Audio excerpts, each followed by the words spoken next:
The following is a presentation of the Belly Up Sports Media Network. Like a little who is better. Pretty simple. I say one name and another, and then you tell me who is better. They have nothing to do with each other, sports or music or entertainment related. Are you ready to go? I know the rules, and I'm always ready to play who's better. Who is better, Rose Nylund or Pete Rose? Rose Nylund. Help me out. Golden Who's Girls. That? Oh, Rose, Betty White. Yeah. Or Pete Rose. You know, as much as I believe Pete Rose still should be admitted from the Hall of Fame, he's the second best hit, like the number 2 on the all-time hit list. No, he's number 1. No, Chiro Suzuki is. Yeah, he got those Japanese records, yeah. Yeah, and he didn't even come to the league until he's 28. So I think Ichiro Suzuki is the best hitter of all time, the singles leader of all time. Ted Williams is the best hitter of all time. Pete Rose did really a disservice to himself and the game by breaking the cardinal rule and then lying about it for decades. Betty White is just a national treasure. But we're not talking about Betty White. We're talking about Rose. So I'm going to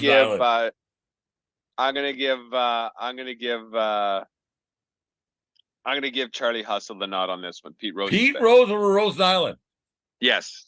That might be that might be a good Twitter poll in the world, because I would think that more people would like Rose Nylund more than Pete Rose. Rose Nylund lovable. Is more lovable. Yeah. But Charlie Hustle was a guy you wanted on your team, especially in the 80s, right? Like, I remember him played hard. Yeah, with his Lou Ferrigno haircut and with that Philadelphia Phillies team that won that I liked with Mike Schmidt and Tug McGraw. It was Tug McGraw. Yeah, when the Phillies beat, I want to say the Royals. Tug McGraw motherfucked me in Florida once. I was when I went to umpire school there. Fuck me. We were talking blah blah blah, and I made a call. Something, he was on the sidelines. There was some fantasy camp thing going on, and Tug McGraw he pretty much told me I was the worst umpire on the planet. Tug McGraw, Tim McGraw's father. That's what I heard. Yeah, Tug McGraw. I don't like Tug McGraw very much. I thought he was pretty cool. I didn't until that day. Anyways, Dave, who is better, Sammy Hagar or Sammy Sosa? Sammy Sosa is a cheater who is not comfortable in his own skin. Sammy Hagar is a. Have you seen Sosa's skin lately? He looks like a fucking the Marshmallow Man. Yeah, there's stuff going on there. He didn't get very good Botox or whatever it was. Yeah, there's something going on. He's whiter than me in the summer. Honestly, he glows a little bit. So I don't know what he's doing there, and he's fat and he's a cheater. We all know he was doing steroids. He had the cork bat. He forgot how to speak English in front of the Senate panel there. Just in general, not comfortable in his own skin. Whereas Sammy Hagar took the job after the falling out with David Lee Roth. And then when they took David Lee Roth back, Sammy stuck to his guns. By far and away the lesser frontman. But he did his own thing and he stuck by his guns. I'm going to take Sammy Hagar all the way on this one. Not even close. That Van Hagar song, "Can't Stop Loving You" for 5150. Yeah. I can't stop loving. I love that tune. Love it. Remember that song with Right Now? And Saturday Night Live did the Crystal Gravy with it. Like, it was a spoof on Pepsi Crystal or something. It was hilarious. Sammy Hagar had a decent voice.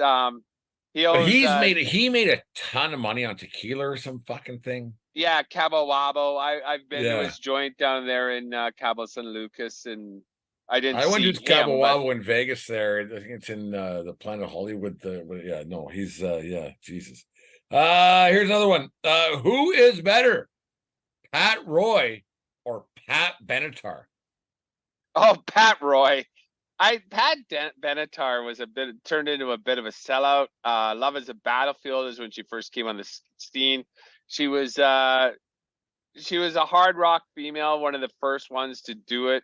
But then she kind of sold out, like We Belong, got soft and just faded off.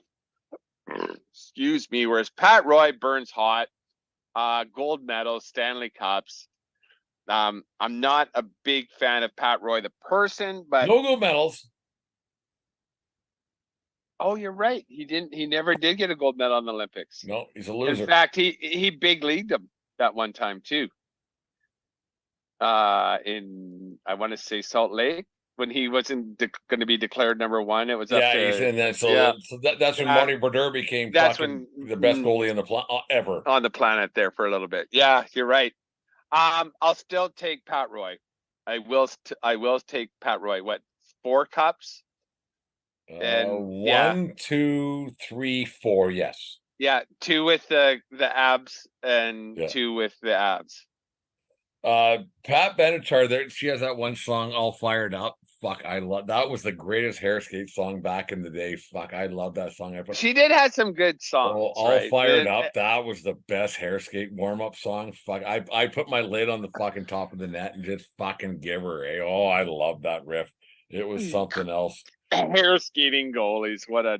Oh yeah, I was a knob. There's no getting around that. I'll fucking be the last to say that. Last one to end the night. Dave here, 1420 Sports Bar Podcast. Fort Burr Sports talking a whole lot more. Who is better?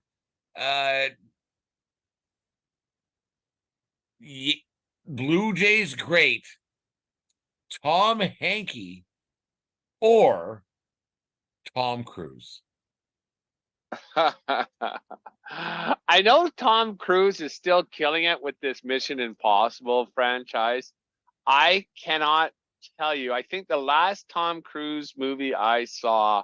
Tom Cruise's negative goes down, and Tom Hankey's fucking positive goes up. I don't like Tom Cruise. Neither do I. He kind of creeps me out, especially with all this part of all that stuff.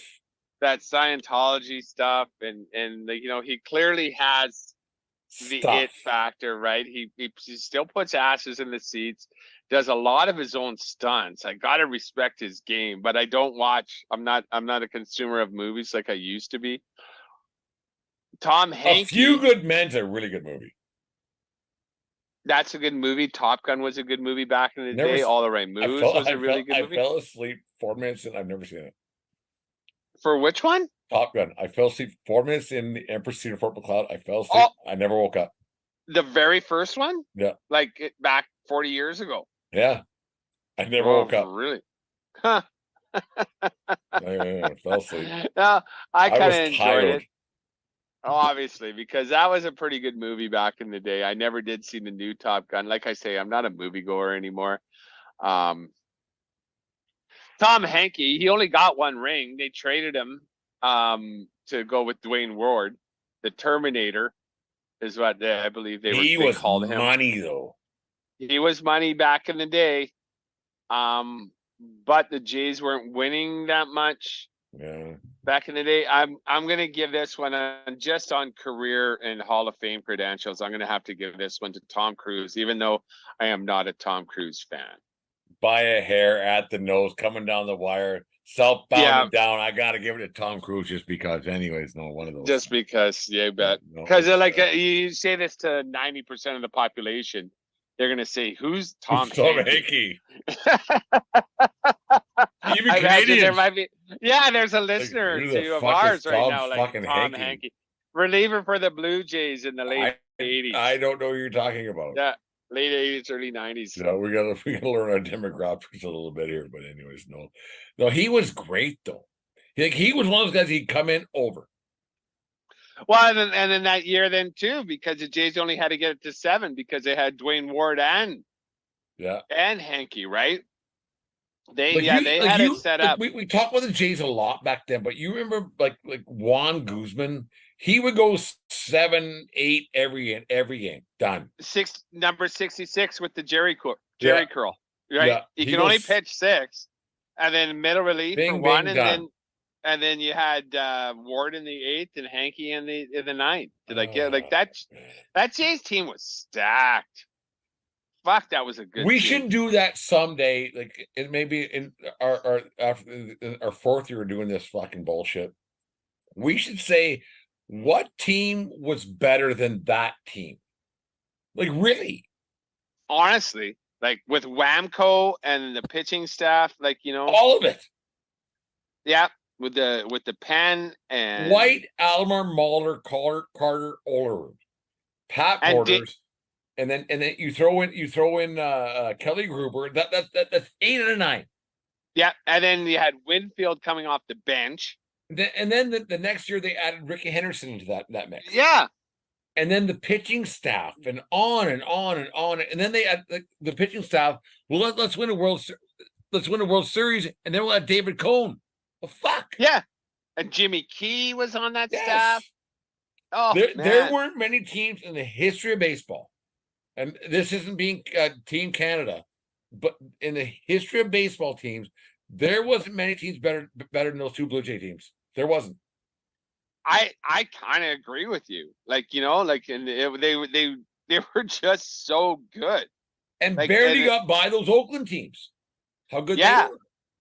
Because that was with McGuire and Dave Stewart, McGuire, and Eckersley, and fucking on that went. Yeah. Fuck me. No, those Jays teams, those are historical teams. I believe. Yeah. The way they went back to back, and obviously they couldn't keep that payroll all together because a couple of those guys were at the end of their career. But Jack nonetheless, Morris. Jack Morris, he didn't. Oh. Yeah, he was. Yeah, that was a great fucking ball team. Yeah, it's crazy how people just forget about that. How good those teams actually were. Like, yeah, just nuts. It's actually nuts. And like in defensively too, like Devon White was as good as any center fielder you see today. Like God, that guy made some hard catches look easy. The greatest second baseman I've ever seen in my life is Roberto Alomar. Yes, he's had some different situations going on with his life, and there was some not so good stuff going on, but he's the best second baseman ever, in my opinion. I agree. Like he played that position like no other. Smooth. His range and his arm, like he's the first guy that I ever saw. And do that jump throw to first. Unbelievable. Catch it on his backhand, plant, jump, and throw in the air. Like, God, he was good. He was a defensive guy. I've still never heard John Olerud talk, though. No. John, what do you think? He nods. John, you know we're on radio, right? Yeah. You can't nod, John. Yeah, can you say something? Yeah, no, that I can't. Like, we'll have to do that one day. One team better than them. I can't think of it. We should do some lineups, right? Like because those Yankee teams, obviously, with your core 4 boys, they were so good, but like not like that. Not like that, and like that was a team that was there for the whole year, and not only, and like so, and they took their lumps, right? Because they were losing to Detroit all the time, and then when they finally, I think they lost 85 and 87. Yeah, Doyle Alexander fucking gave her up. Yeah, and then once they got by Detroit, they had to slay the Oakland A's. I'll never forget that home run Alomar hit off of Eckersley in the ALCS that one year. I was in Bonnieville, Alberta at Crystal Hebert's house. Yeah, I remember that. My billet friend's house. Yeah, Thanksgiving weekend. Crazy. You just listened to the 1420 Sports Bar podcast. 4 beer with sports talk and a whole lot more. We are part of the Belly Up Media Network. Let's get into it.